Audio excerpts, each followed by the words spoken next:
le département est dans le rouge. La situation n'est pas nouvelle, plus de 60 millions d'euros de dépenses sociales chaque année. Le gouffre financier constitué par la nouvelle autoroute A304 qui sera inaugurée au mois de juillet, de nombreux projets abandonnés faute de financement, mais des dettes qui continuent de s'accumuler. Les agents du département craignent une véritable banqueroute.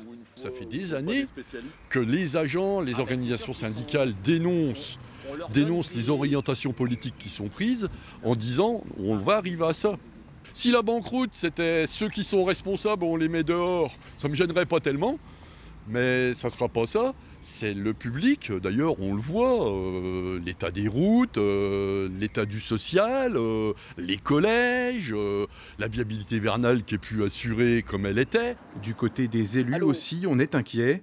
Avec l'important taux d'endettement du département, chacun admet que l'entretien des routes ou des collèges devient de plus en plus difficile. Mais le département des Ardennes ne serait pas le seul au bord du précipice. Je suis inquiet, mais je l'étais déjà auparavant, puisque les 2 années précédentes, ayant constaté que le budget était insincère, j'avais refusé de le voter. Nous verrons bien ce qui se passera. Je pense qu'il y a beaucoup de départements comme le nôtre dans la même situation. Tous les ans, il y en a un peu plus qui ne peuvent pas régler tous leurs problèmes, avec le RSA notamment. L'opposition, elle, évoque de nombreux projets coûteux et avortés et reproche au président du conseil départemental son refus de dialoguer, de discuter avec le préfet.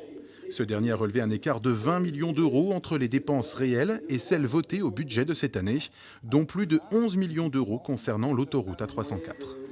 La situation du département est fortement inquiétante. Aujourd'hui, on a l'impression d'être au bord de la faillite. Des projets qui ont été plus qu'hasardeux. On peut citer Reneway, où on a plus de 5,6 millions qui ont été dépensés selon les services du département, ce qui correspond à la moitié de cette participation à la 304. Donc aujourd'hui, la situation est critique. Donc il faut bien sûr revenir à la table des discussions auprès de l'État. Ni le préfet ni le président du conseil départemental n'ont souhaité répondre à nos sollicitations. Entre les deux hommes, le climat est glacial, mais il faudra bien trouver une issue favorable au département des Ardennes. Car si l'État reprend la main, des décisions radicales pourraient tomber, comme la suppression pure et simple des subventions aux associations ou une augmentation plus ou moins importante des impôts.